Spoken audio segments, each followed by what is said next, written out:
വയനാട് ചൂരൽമല മുണ്ടക്കൈ ദുരന്തം നടന്ന് 1 വർഷത്തോടടുക്കുമ്പോഴും ആശങ്കകൾക്ക് വിരാമമില്ല.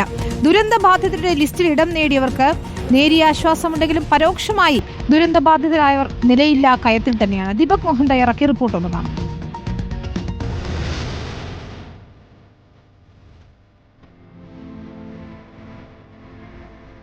ചൂരൽമലയിൽ മഴ കറക്കുകയാണ്. പടവെട്ടിക്കുന്നുകാരുടെ ആശങ്ക ഒഴിയുന്നില്ല. 27ലധികം കുടുംബങ്ങൾ പുനരധിവാസം എന്ന് സാധ്യമാകുമെന്ന് കാത്തിരിക്കുകയാണ്.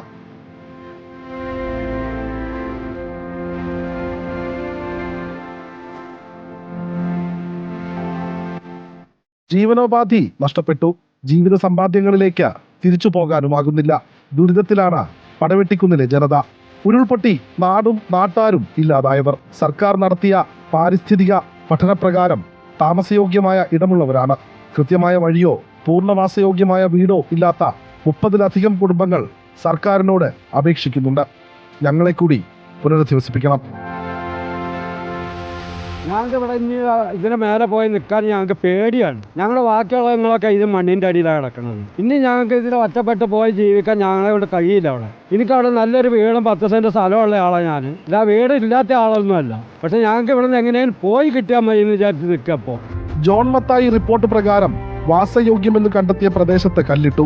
50 മീറ്റർ ദൂരപരിധിയും നിശ്ചയിച്ചു. ഇന്നലെ ഉണ്ടായ മലവെള്ളപ്പാച്ചിലിൽ പരിധികൾ അപ്പുറം പുന്നപ്പുഴ പരന്നൊഴുകി. താറുമാറായി റോഡ്. പ്രതിഷേധ സ്വരമുയർത്തുന്നുണ്ട് നാട്ടുകാർ. മെയ് മാസം ഈ റോഡ് കംപ്ലൈന്റ് ആയിട്ട് 50 ലക്ഷം ചെലവാക്കി റോഡ് നന്നാക്കി. ഇന്നലത്തെ മഴയ്ക്ക് വീണ്ടും റോഡ് പോയി. ഒരു 10-20 കുടുംബം ഇന്നും പെരുവഴിയിലാണ്. പുനരധിവാസവുമായി ബന്ധപ്പെട്ട് ലിസ്റ്റിൽ വരാതെ നിൽക്കുമ്പോൾ ഇവിടെ വലിയ JCB വന്ന് ഈ റോഡ് നന്നാക്കേണ്ടത് ആരെ ചേതോവികാരാണ്. വർഷം ഒന്നായി ദുരിതക്കയത്തിലുള്ള മനുഷ്യർക്ക് എന്നാണ് സ്വസ്ഥമായി ജീവിക്കാൻ കഴിയുക എന്നതാണ് ചോദ്യം. റിപ്പോർട്ടർ, വയനാട്.